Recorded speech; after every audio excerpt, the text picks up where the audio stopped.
मुंबई महानगरपालिकेत वंचित बहुजन आघाडी व काँग्रेस एकत्र लढणार. बातमी चांदवड येथून. मुंबई महानगरपालिकेसाठी वंचित बहुजन आघाडी व काँग्रेस यांच्यामध्ये युती झाली असल्यामुळे नाशिक जिल्हा व तालुक्यामधील वडनेर भैरव येथे कार्यकर्त्यांमध्ये आनंद व्यक्त करण्यात येत आहे. या अनुषंगाने आज दिनांक 29 डिसेंबर 2025 सोमवार रोजी वडनेर भैरव येथे वंचित बहुजन आघाडीकडून तसेच काँग्रेस आघाडीकडून आनंदोत्सव साजरा करण्यात आला.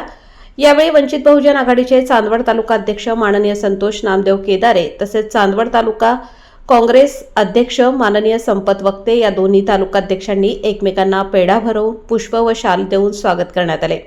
यावेळी वंचित बहुजन आघाडी तालुका उपाध्यक्ष अंबादास सातसमुद्रे, तालुका सचिव भाऊसिंग जाधव व तालुका उपाध्यक्ष ऋषिकेश बोराडे, तालुका संघटक महेश सोनवणे, तालुका संघटक रमेश गांगुर्डे तसेच दोन्ही पक्षाचे कार्यकर्ते मोठ्या उत्साहाने उपस्थित होते.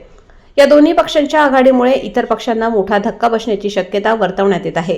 वंचित बहुजन आघाडी हा पक्ष काँग्रेससोबत झालेल्या युतीमुळे मुंबई महापालिकेत सत्तेत येईल अशी चर्चा वंचित व काँग्रेस पदाधिकाऱ्यांमध्ये केली जात आहे.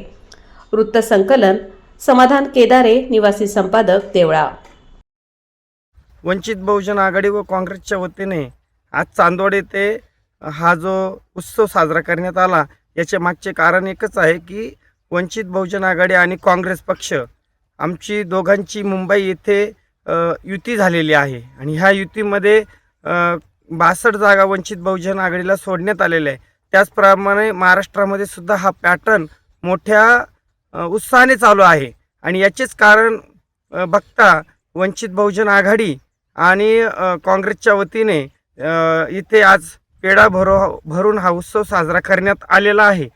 आणि राहिला विषय तुमचा की युती संदर्भात, तर युती संदर्भातील विषय हे सन्मान्य जिल्हा कमिटी व वरचे नेते घेतील, परंतु आजचा कार्यक्रम हा फक्त एक दोन्ही पक्ष एकत्र आल्यामुळे हा एक दोन्ही पक्षांच्या कार्यकर्त्यामध्ये उत्सव साजरा केलेला आहे म्हणून हा कार्यक्रम आहे. बाकी युतीच्या संदर्भातला जो विषय आहे तो वरच्या लेवलवर होईल एवढंच मी आज या ठिकाणी सांगू शकतो.